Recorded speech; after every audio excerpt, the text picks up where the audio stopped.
Hello friends, welcome to golden career. आप लोगों ने बोला डीबीएमएस का पार्ट 2 लाइए। कुछ लोगों ने कमेंट किया सर कीज़ को समझा दीजिए। तो यहाँ पर पार्ट 2 है डीबीएमएस का, जिसमें हम आरडीबीएमएस और कीज़ के बारे में बात करेंगे। इस टॉपिक से भी 1 नंबर का क्वेश्चन शॉर्ट आएगा एंड मोस्ट प्रॉब्ली वो की से आता है, या हो सकता है कि आरडीबीएमएस से आ जाए, बट ज़्यादा चांसेस हैं कि कीज़ क्या होती हैं इनसे क्वेश्चन आए। तो दोस्तों, ये वीडियो स्टार्ट करते हैं। फ्री ऑफ कॉस्ट है सभी के लिए। एक रिक्वेस्ट है आप सभी से, प्लीज़ वीडियो का कमेंट बॉक्स या डिस्क्रिप्शन बॉक्स चेक करिए। एक चैनल का, मैंने अपने ही एक चैनल का लिंक दिया हुआ है, प्लीज़ उसको सब्सक्राइब करके 1-2 वीडियोस किसी अपने दोस्तों के साथ जो यंग हैं, जो थोड़ा सा इंटरेस्ट रखते हैं, उनके साथ शेयर कर दीजिए। सिर्फ इतना ही आपसे मैं चाहता हूं। चलिए अब हम वीडियो को स्टार्ट करते हैं। ये है relational database management system. Database management system जो है हमने लास्ट क्लास में डिस्कस कर लिया था और आपसे बोला था कि हम जो एक्सक्लूसिव पेड मेंबर्स के लिए वीडियो आएंगी वहां पर हम आरडीबीएमएस डिस्कस करेंगे। आरडीबीएमएस में आपका क्या होता है, एक से ज्यादा टेबल्स होती हैं और उनके बीच कुछ रिलेशन होता है। जब टेबल बनती है तो वहीं से कुछ कॉन्सेप्ट निकल के आते हैं। फिलहाल तो पहला जो क्वेश्चन बनता है आपके एग्जाम के लिए वो ये है, वो आरडीबीएमएस का फुल फॉर्म क्या है। तो आरडीबीएमएस का फुल फॉर्म है रिलेशनल डेटाबेस मैनेजमेंट सिस्टम। ठीक है, इसके लिए आपको देखना होगा एक टेबल है, जिस टेबल पे लिखा हुआ है नेम। नेम के बाद आपका लिखा हुआ है कि डेजिग्नेशन, मतलब कोई एम्प्लॉय है, एम्प्लॉय का नेम क्या है, उसका डेजिग्नेशन क्या है, उसकी सैलरी कितनी है। ओके, तो यहाँ पर क्या होगा, यहाँ पर सपोज आपने नाम लिखा राकेश। राकेश का डेजिग्नेशन है असिस्टेंट मैनेजर और इसकी सैलरी है 50,000 रुपीज। ठीक है, आपने अगला लिखा रमेश। रमेश के डेजिग्नेशन है मैनेजर और इसकी सैलरी है 70,000 रुपीज। ठीक है, फिर आपने लिखा सपोज साहिल। इनकी डेजिग्नेशन है सीनियर मैनेजर और इनकी सैलरी है 90,000 रुपीज। फिर एक और राकेश हैं जो कि हैं असिस्टेंट मैनेजर, बट इनकी सैलरी भी है 50,000 रुपीज। ठीक है, आपके और एक मान लीजिए, एक हो गई समझ लीजिए कोई एक नाम नेहा। नेहा है सपोज चीफ मैनेजर और इनकी सैलरी है 1,20,000 रुपीज। ये आपकी एक टेबल बनी हुई है यहाँ पर। अब इस टेबल में देखिए क्वेश्चन निकल के आता है एग्जाम में आपके कि एट्रीब्यूट क्या है। तो जो भी कॉलम एक यूनिक है वो एक एट्रीब्यूट है। यहाँ पर एट्रीब्यूट क्या है, नेम क्या है, एक एट्रीब्यूट है। राकेश क्या है, एक एट्रीब्यूट है।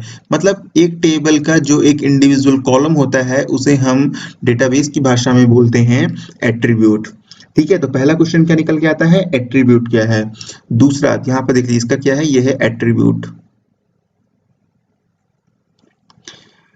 निकल के आता है टपल क्या है। देखिए किसी भी टेबल की एक पूरी रो को हम बोलते हैं टपल डेटाबेस की भाषा में। तो ये पूरी क्या हो गई, यहाँ पर रो, इसको हम बोलेंगे टपल।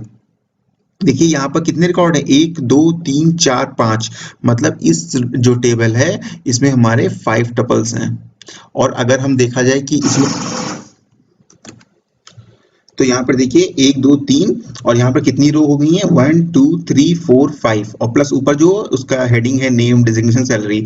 तो 18 एट्रीब्यूट्स हैं इसमें। ठीक है, तो एक पर्टिकुलर ये होता है एट्रीब्यूट और एक पूरी रो होती है टपल। तो आपको दो चीजें क्लियर हो गई। एग्जाम में एक आएगा आरडीबीएमएस क्या होता है, आप आंसर कर लोगे। दूसरा आएगा एट्रीब्यूट क्या होता है, आप बता दोगे ना। एक रिकॉर्ड टेबल का जो होता है, इसको हम रिकॉर्ड भी बोलते हैं, एट्रीब्यूट स्लैश रिकॉर्ड, उसको हम बोलते हैं एट्रीब्यूट, और एक पूरी रो को हम बोलते हैं एक टपल। चलो ये चीज क्लियर हो गई आपके लिए।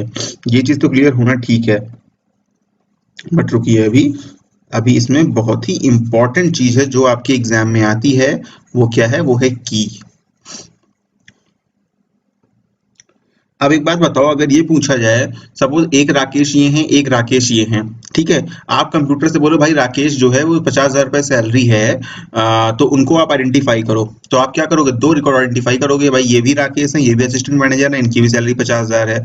ये भी राकेश है, ये भी असिस्टेंट मैनेजर है, इनकी भी सैलरी 50,000 रुपए है। कैसे यूनिकली आइडेंटिफाई करोगे डेटा, डेटा यहाँ पर आप यूनिकली आइडेंटिफाई नहीं कर सकते हो। ठीक है, मतलब आपको यहाँ पर सेम रिकॉर्ड मिल रहा है।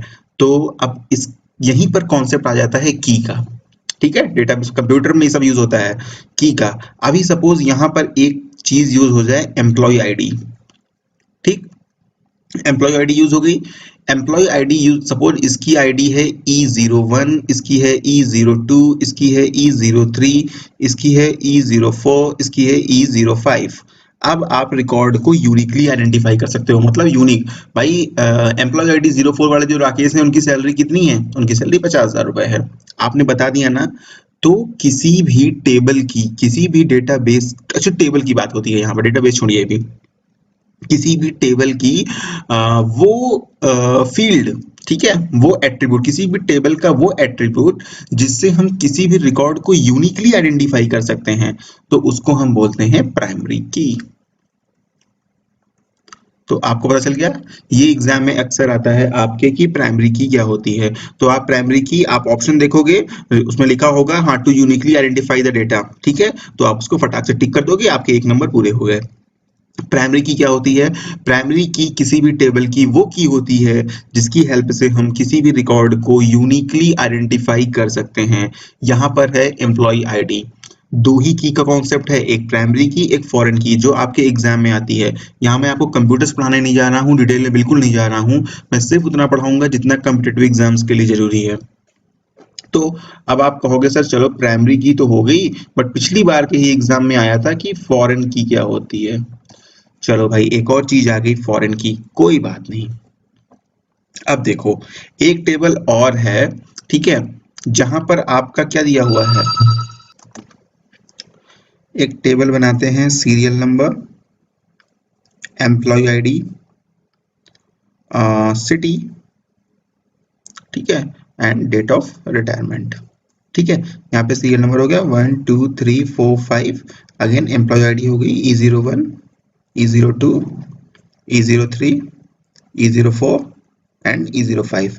सिटी हो गई, सिटी का मैं जल्दी लिख देता हूँ ABCD, है ना, E, ठीक है, ये सिटी हो गई।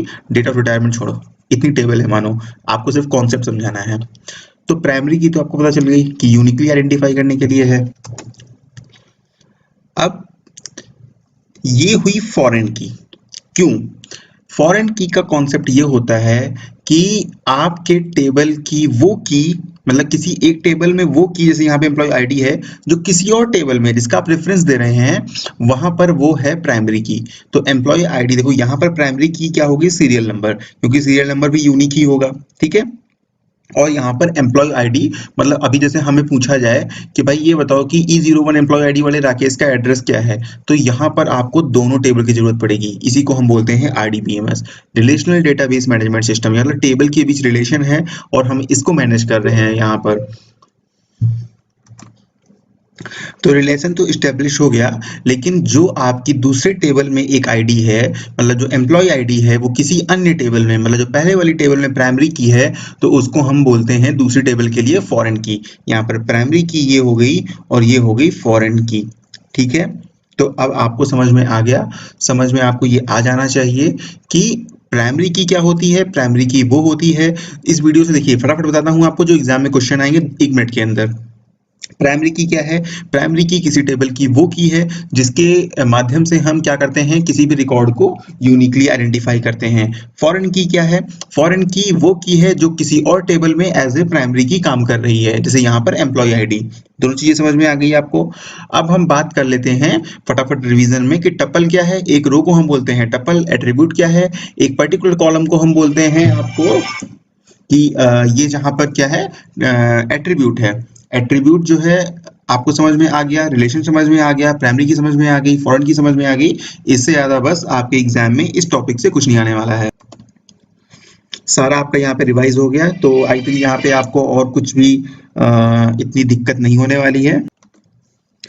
बाकी अब जो आने वाली वीडियोस आएंगी उसमें हम देखेंगे कंप्यूटर के एमसीक्यूज जो आपको एग्जाम में पूछे जाते हैं। यहाँ पर आपका डीबीएमएस का कॉन्सेप्ट जो है वो खत्म होता है, ओएसआई मॉडल क्लियर कर दिया है। अब आपका बचेगा टीसीपी आईपी मॉडल, वो भी ओएसआई पर बेस्ड ही है, तो वो भी हम बहुत जल्द डिस्कस कर लेंगे। तो थैंक यू, एंड वीडियो अच्छी लगी है तो फिर लाइक जरूर करिएगा, कोई डाउट है तो कमेंट करिएगा।